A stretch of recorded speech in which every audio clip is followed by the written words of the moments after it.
Welcome to UNF Morning. I'm Rebecca Davidson. This is the show that wakes you up in the AM and keeps you informed about what's happening on our campus and around our city. This Thursday, the weekly Talk of the Times series will discuss the legalization of marijuana. Talk of the Times allows students, faculty, and staff to come together to discuss various issues facing society. The series is sponsored by the American Democracy Project as well as the New York Times. This week's discussion will feature faculty from the Honors, English, Economics, and Criminology departments. The discussion will begin at 12:30 p.m. and will last an hour. For more information, you can go to www.unf.edu. Just do a search for Talk of the Times. Beach bars are facing restrictions after a new drinking ordinance is on the horizon. The ordinance will force bars and restaurants in the Jacksonville beach area to pay an extra $75 a year in order to sell drinks past midnight. The City Council vote of 5-2 in favor of the new ordinance is the reasoning behind the restrictions. The permit will allow for the city to acknowledge businesses that disobey the law.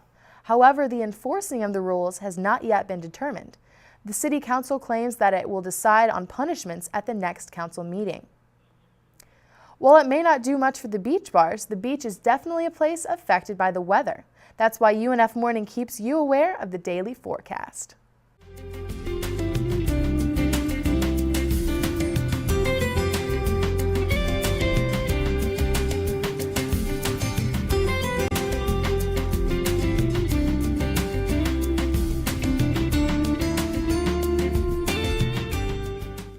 If you jog or walk your dog near heavily grassy areas, you may want to be more alert. This week, Duval County issued the first rabies alert of the year. The alert went into effect on Monday after a rabid raccoon was found in Mandarin. According to the Duval County Health Department, there were no human contact involved in the alert. The DCHD asks that all pet owners get their pets' shots up to date. The alert is in effect through May 14th of this year. If you see a stray animal, report them to Animal Care and Protective Services at 904-630-2489. Recently, I sat down with UNF President John Delaney to talk about UNF, its future, and Delaney himself. Here's a sneak peek of the interview.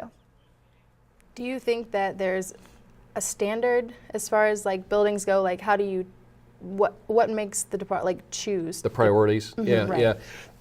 That's pretty much in consultation. The chairs of the departments will work with the dean, and then the dean works with the provost and our finance staff to try to see what's the next thing up, what is of critical importance.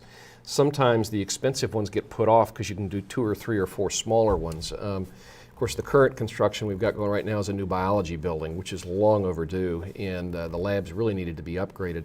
But I think that's about a $30 million building, 35. So it takes a while to build up the money to be able to do that. And then the fitness center, the health and wellness center, of course, that's been torn down, and we're starting construction on that.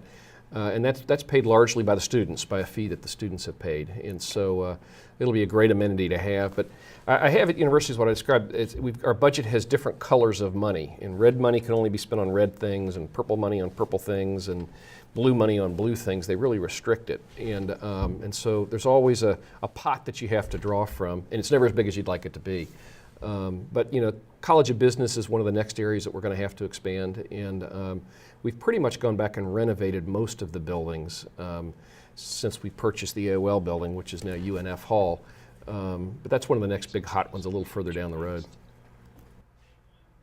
Catch the entire interview with President Delaney this Thursday on a special midday edition of UNF Morning, which will follow our normal morning program. Well, now we've got Sam Hauser with us to talk about sports. What have you got for us today, Sam? Well, it's a big transition period for UNF. We're in that time where we're in between sports. We're at the end of basketball season. We're getting ready to start baseball and soccer season, so we have a lot to talk about this morning. Coming into Friday's home opener with a 2-1 record, the Ospreys will take on Liberty University in Smoke Laval's first home series as the new coach of UNF's baseball team. First pitch is at 7 o'clock. This will start a string of 12 home games for the Ospreys with series against Florida Gulf Coast, Wagner, and ETSU. The Ospreys will be looking to have another strong season coming off their 14-12 conference record and 4th place finish last year.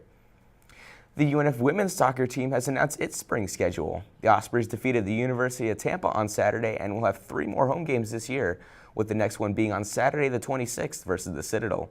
All games are free to the public. Along with those 3 games, the Ospreys will be holding free soccer clinics. The clinics are for girls 6 to 12 years old and will last about an hour. For more information, you can check out www.unfospreys.com. Well, that's it for sports. Back to you, Rebecca.